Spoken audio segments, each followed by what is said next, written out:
मौसम आजकल काफ़ी गर्म है। इस गर्मी के मौसम में भी खाने पीने के शौकीन अफराद मज़े मज़े के खानों पर अपना हाथ साफ करते नज़र आते हैं और हम देखते हैं कि लोग इस खाने में चटपटे खानों का ज़्यादा इस्तेमाल करते हैं और बदपरहेज़ी भी देखने में आती है और फिर यही बदपरहेज़ी हमारी सेहत के लिए नुकसानदेह भी साबित होती है।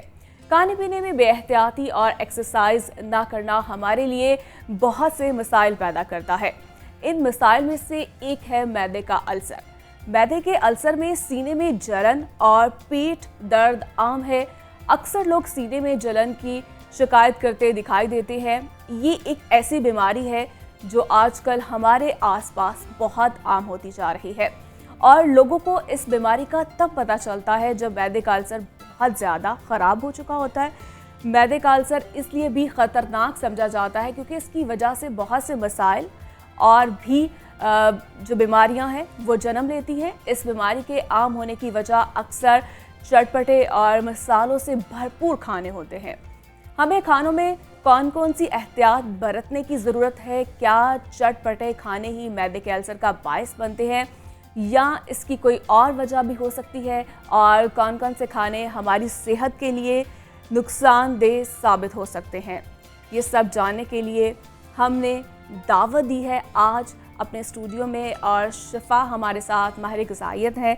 अस्सलाम वालेकुम। वालेकुम अस्सलाम। वेलकम टू जागो लाहौर। कैसे हैं आप? अल्हम्दुलिल्लाह बिल्कुल ठीक और आपसे जानेंगे जैसे कि मैदे के अल्सर के हवाले से आजकल जो बीमारियां वो बहुत ज़्यादा इन हो रही हैं, तो क्या देखती हैं आपकी वजह क्या है इस बीमारी की? अच्छा, मैदे के अल्सर के जैसे आपने बहुत सी वजूहात बताई कि उसमें गलत खुराक का इस्तेमाल एक टॉप ऑफ द लिस्ट आ रही होती है, लेकिन साइंटिफिक एविडेंस हमें ये कहती है कि असल में ये एक बैक्टीरिया होता है एच पाइलोरी, उसकी वजह से अल्सर की डेवलपमेंट ज़्यादा होती है और कुछ हद तक ये है कि खुराक का भी या एनवायरनमेंट का भी असर होता है।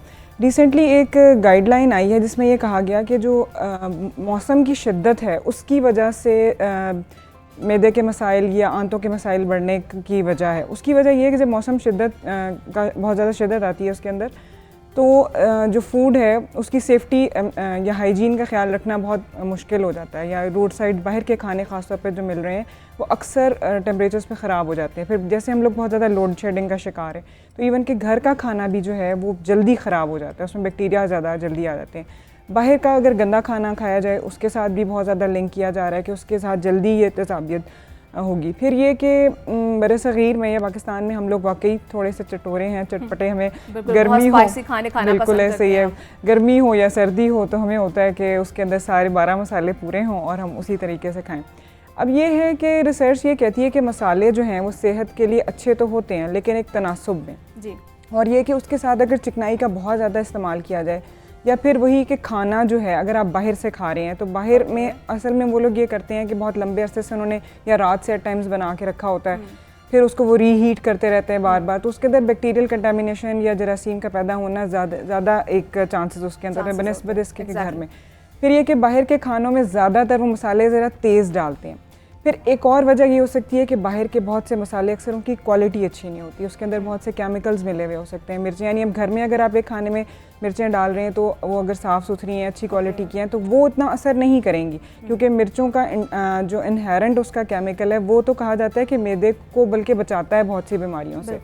हरी मिर्चें, लाल मिर्चें, काली मिर्च के अंदर अल्लाह ताला ने इस तरह की कंपाउंड्स रखे हैं। इसके लिए क्या हमें जो एहतियाती तदाबीर ये है कि हमें मसाला जो है उससे परहेज़ करना चाहिए? हाँ जी, उसके लिए एहतियाती तदाबीर तो ये है कि मसाले बिल्कुल आप लोग पाकिस्तानी होने के नाते खाना एंजॉय करें, लेकिन लाहौरियों को बहुत ज़्यादा स्पाइसी खाने बहुत पसंद है। बिल्कुल, मैं ये कहती हूँ कि आप बिल्कुल इस्तेमाल कीजिए, लेकिन उसका बहुत ज़्यादा तेज़ इस्तेमाल, जैसे अगर वो एक फ्लेकी मिर्च होती है लाल वाली, उसका इस्तेमाल, बाहर के जो मसाले हैं ना उसके अंदर ज़रूर कोई ना कोई केमिकल है, वो मत इस्तेमाल कीजिए। घर में आप जो साफ़ सुथरा खाना है उसमें हल्का सा आप हरी मिर्च ले लीजिए, उस तरह की चीज़ें हो सकती हैं। दूसरा ये कि जब मुरक्कन खाने हो जाते हैं ना, बहुत ज़्यादा तेल वाले, चिकनाई उसके अंदर बहुत ज़्यादा है, और फिर आप उसको पेट भर के खाते हैं, तो उसकी वजह से आहिस्ता आहिस्ता ये होता है कि मैदे का ऊपर वाला एक स्फिंक्टर होता है या एक वॉल्व सा लगा होता है जिसकी वजह से तेज़ाब ऊपर नहीं आता। जब वो ढीला होना शुरू हो जाता है, जब आप पेट भर के खाना खाएंगे, उसके बाद आप चाय पी लेंगे या लस्सी पी लेंगे, तो वो मैदा जो है ना आहिस्ता आहिस्ता ब्लोटेड या उसके अंदर गैस सी बनती है, उसकी वो फैल जाता है, उसकी वजह से एक प्रेशर बढ़ता रहता है। फिर लोग ये करते हैं, एक बहुत कॉमन सी बात है, रात के खाने बहुत हैवी होते हैं और उसके बाद कोई एक्टिविटी नहीं होती, खाना खा के लेट जाना, इससे भी होता है कि मैदा जो है उसकी तेजाब ऊपर आता है। जैसा कि आपने कहा कि हमें जो ग्रीन चिली है उसका इस्तेमाल करना चाहिए, तो क्या उसमें भी तो ऑब्वियसली वो भी तो स्पाइसी होती है। हाँ, ये देखिए कितनी सरप्राइजिंग सी बात है कि ग्रीन चिली को हम आमतौर पे ये कहते हैं कि ग्रीन चिली जो है वो शायद इसका सबब बनती है। सबब नहीं बनती, अगर आपकी सारी चीज़ें, लाइफस्टाइल, रात का सोना, स्ट्रेस का लेवल, बाहर का खाना, हमेशा बाहर का खाना खाना, अनहाइजीनिक खाने के साथ एक्सपोजर, यानी बाहर का खाना अनहाइजीनिक हो सकता है, साफ़ सुथरा नहीं होगा, तो फिर शायद ग्रीन चिली एग्रीवेट कर रही है उस मसले को। लेकिन अगर आपकी डेली रूटीन में हरी मिर्च का इस्तेमाल है और आप घर का खाना, साफ़ सुथरा खाना, अपनी लाइफस्टाइल अच्छा रखते हैं, तो वो बल्कि प्रोटेक्ट करती है मैदे को। तो होना ये चाहिए। लेकिन जब अल्सर हो गया है तो फिर ये गाइडलाइंस ये कहती हैं कि हर बंदा अपने हवाले से उसको देखे।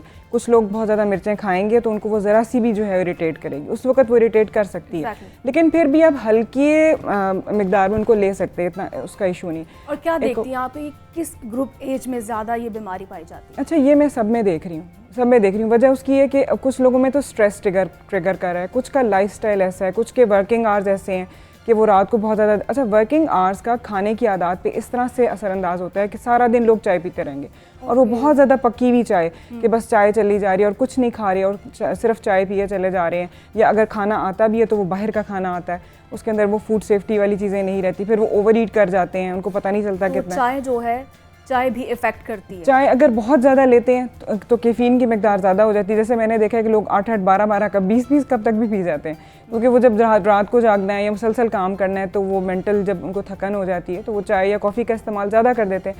तो 3-4 कप तक तो चाय ठीक है, लेकिन अगर बहुत ज़्यादा ली जाए तो फिर वो मैदे के अल्सर का तेजाबियत का बाइस बन सकती है, उसकी तरफ लेके जा सकती है। इसका मतलब ये हुआ कि इसमें कोई भी एक सर्टन एज जो है वो कोई मैटर नहीं करती। हाँ, ये बच्चों में भी हो जाता है। ये नॉर्मली बच्चों में भी ये बच्चों में भी हो जाता है, एडल्ट्स में होता है। और इसकी वजह क्या, स्ट्रेस भी हो सकता है, सिर्फ खाने पीने, चटपटे खाने। बिल्कुल, ज़्यादातर तो यही कहा जाता है ना कि असल में स्ट्रेस जब होता है तो आपकी आदत के ऊपर वो असरअंदाज होता है, आपकी नींद डिस्टर्ब होती है, फिर आपके खाने के बारे में आप इतने पर्टिकुलर नहीं रहते, जो फूड मिल रही है आप खा रहे हैं, आप ये नहीं देख, तो वो लिंक्ड है। होता असल में शायद स्ट्रेस से वो ट्रिगर, जैसे आपने देखा होगा कि हम फियर में हो या परेशानी में हो तो मैदा अक्सर खाने को एक्सेप्ट नहीं करता, या हमें लगता है कि हमारी तबीयत ख़राब हो रही है, किसी को वॉमिटिंग, तो वो एसिड प्रोडक्शन उसमें ज़्यादा हो जाती है और उसके साथ बाकी आदत भी हैं, तो फिर वो ज़ाहिर ट्रिगर हो जाएगा, अल्सर की तरफ चली जाएगी, मामला बिगड़ जाएगा। ये चीज़ हमें देखनी पड़ती है इसके अंदर। फिर लोग पानी नहीं पी रहे होते बिल्कुल। तो क्या हमें इससे एहतियात क्या बरतनी चाहिए, क्या हमें अपना डाइट प्लान बनाना चाहिए अकॉर्डिंगली, फिर हम इससे बचा जा सकते हैं? एहतियात के लिए इसमें मैदे के अल्सर से सबसे पहली चीज़ है कि आप हमेशा, ख़ासतौर पे जब टेम्परेचर एक्सट्रीम जा रहा है, तो बाहर की हर चीज़ उठा के आप ऐसे नहीं ले सकते कि रोड साइड से आपने मशरूबात भी इस्तेमाल कर लिए, फिर आपने खाना भी कोई समोसे, पकौड़े, इस तरह की चटपटी चीज़ें जो हैं जिनमें बहुत ज़्यादा रोगन इस्तेमाल हुआ है, वो मत लीजिए क्योंकि हाइजीन के इशूज़ हैं। फिर ये कि पेट भर के खाना नहीं खाना, रात का खाना बहुत लार्ज मील्स नहीं होने चाहिए उसमें, और खाने में, सोने में और खाने में 3 घंटे का वक्फा होना चाहिए, क्योंकि कुछ लोग सुबह उठ के तेजाबियत की शिकायत कर रहे होते हैं, वो रात का खाना ही है। रात का जो आप बाहर से डिलीवरी करवा के वो ले रहे हैं वो इतना सेफ़ नहीं है, क्योंकि उस वक्त बॉडी स्लीप मोड में जा रही है, तो आप वो उसको हज़म नहीं कर पाते।